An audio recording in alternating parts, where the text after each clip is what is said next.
दोस्तों जब भी आप पे कोई केस चलता है, चाहे वो पति का हो चाहे वो पत्नी का हो, हस्बैंड वाइफ का कोई केस चल रहा है, स्पेशल हस्बैंड वाइफ के ज़्यादा सब्सक्राइबर है तो मैं बता देता हूँ कि मान लीजिए हस्बैंड वाइफ का आप दोनों पे केस चल रहा है, वाइफ ने आप पे केस कर रखी है, पति ने आप पे केस कर रखा है, तो इस जब रनिंग केस है आपका, तो अपने आप को मोटिव कैसे रखे आप।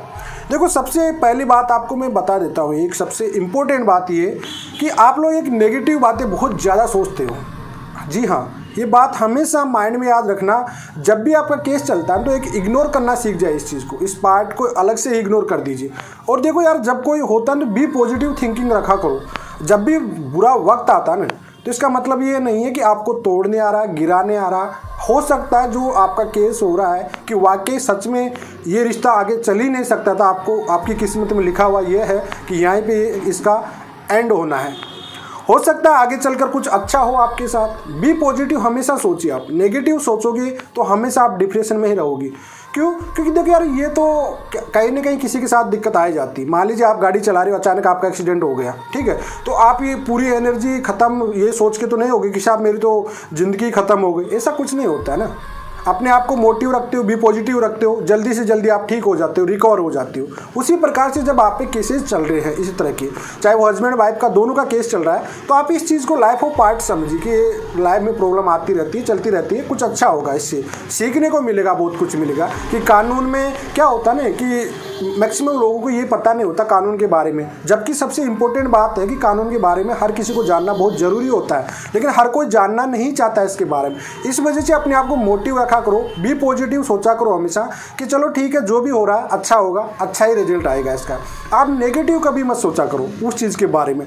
दूसरी बात, जब भी आप कभी परेशान होते हो ना, तो कभी गुस्से में और परेशान में कोई फैसला मत लिया करो कभी। हमेशा एक बात हमेशा नोट करो, जब भी बहुत ज़्यादा गुस्सा आ रहा आपको और आपको बहुत ज़्यादा गुस्सा आ रहा, तो कोई फैसला मत लो उस टाइम पे। आप क्या करते हो? आप काउंटर केस करने की कोशिश करते हो, एक बढ़कर एक केस करेंगे, उसको हरास करेंगे, उसको हरास करेंगे। क्या मिलेगा इससे? आप भी तो हरासमेंट हो रहे हो ना भाई। दूसरे को आप हरासमेंट करना चाह रहे हो तो उससे ज़्यादा आप खुद भी तो हरासमेंट हो रहे हो ना। तो जब भी आपको गुस्सा आ रहा है, शांत बैठ जाए कुछ टाइम के लिए, ठीक है। अगर आप सबसे ज़्यादा परेशान हो रहा है, तब ये सोचिए कि अब अच्छा वक्त की शुरुआत होने वाली है। हमेशा जब जब बुरा वक्त आता है ना, तो उसके अगला जो स्टेप होती है वो अच्छे वक्त की शुरुआत होती है हमेशा। तो कभी भी केसों के बारे में सोचना बंद कर दो ना। आप लाइफ का एक पार्ट समझ लीजिए इस चीज़ को कि कुछ टाइम ये ख़त्म हो जाएगा, ठीक है। चलते रहने दीजिए इसके बारे में, ज़्यादा सोचने की ज़रूरत है नहीं इसके बारे में। ज़्यादा सोचोगे नहीं तो आपको पता है फैमिली केस कितने चलते हैं, 4 5 5 6 7 साल चलते हैं, 7 साल लंबे चलते हैं।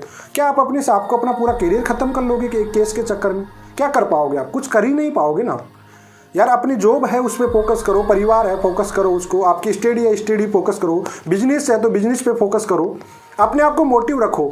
सबसे इंपॉर्टेंट बात मैं लास्ट में बता रहा हूँ आपको कि अपने आप को इतना बिजी रखो कि किसी नेगेटिव चीज़ के बारे में आप सोच ही नहीं सकते हो। जो नेगेटिविटी है आपके आसपास वो दूर रहे आपसे। अपने आप को इतना बिजी रखा करो हमेशा। देखो दोस्तों यार, केस होते हैं ना, हर किसी पे हो जाता है, ऐसा नहीं है। हस्बैंड वाइफ को कभी कभी केस होने के बाद भी अपनी गलती एहसास हो जाती है। और ये हमेशा याद रखना, जो गलत कर रहा है उसको एहसास जरूर हो जाता है और उसको पश्चाताप भी होता है उस चीज़ का कि शायद मेरा इस वजह से, लेकिन वो कह नहीं पाता, चाहे वो पति हो चाहे वो पत्नी हो, कि उस रिश्ते में जो गलती के कारण हुआ है और वो रिश्ता ख़त्म हो रहा है, उसका वो सोच के पूरी उम्र तक पश्चाताप करता रहता है। हाँ, दिखावे के लिए वो एक दूसरे पे आरोप प्रत्यारोप लगा सकते हैं, लेकिन दिल से वो अपने आप को कभी माफ़ नहीं कर सकता कि हाँ मैं गलती से, किसी के कहने से या ईगो अहंकार के कारण से केस की थी और इसका रिजल्ट मुझे ये मिला।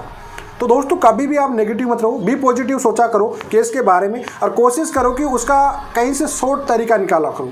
पारिवारिक जो मैटर होती है इनका शॉर्ट तरीका निकालो। कोर्ट के भरोसे कभी भी मत बैठा करो हमेशा, क्योंकि इसका जब जितना शॉर्ट तरीका आप निकालो, शॉर्ट तरीका क्या होता है आपको हर जगह मिलेगा। सोशल मीडिया पे चले, वकील के पास चले जाए, कोर्ट में जितने ऑर्डर आ रहे हैं, जितने भी NCRB के आंकड़े देखोगे, हर चीज़ देखोगे आप, तो आपको कुल मिला के एंड में यही चीज़ मिलती है कि होना इसमें कॉम्प्रोमाइज़ नहीं है एंड में जाके।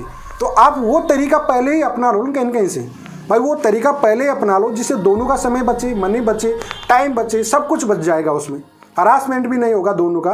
तो उसमें शॉर्ट तरीका निकालो भाई। रहना है तो प्यार से रहो, गलती है झुकना दोनों को पड़ेगा, एक झुकने से काम कभी नहीं चलेगा।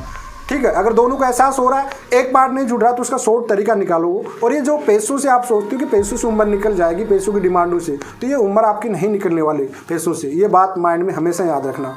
तो आइए दोस्तों, मैं आपको एक पॉजिटिव ये वीडियो दे दिया। काफ़ी लोगों की डिमांड रहती थी, अब आगे आप पे डिपेंड करते कि आप कैसे रहते हो। चलिए आज के लिए इतना ही। जय हिंद।